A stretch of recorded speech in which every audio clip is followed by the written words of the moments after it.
How to add phone number in Google Meet. Hi everybody, welcome back to our channel. In today's video, we are going to learn how we can add a phone number in Google Meet.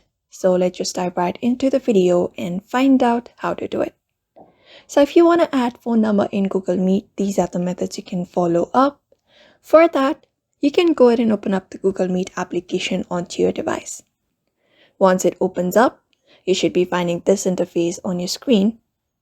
So the next thing you need to apply up is, at the top left corner of your screen, you should be finding three horizontal lines. You can tap on it to open up this menu. Once you open up this menu, all you need to do is go over to settings, tap on it, and here you will be given option of account.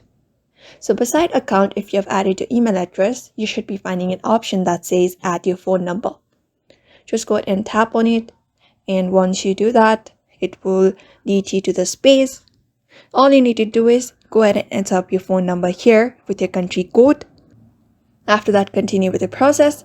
And once that is done, your changes will be saved and your phone number will be added in Google Meet. So that is how you add phone number in Google Meet, following up those methods.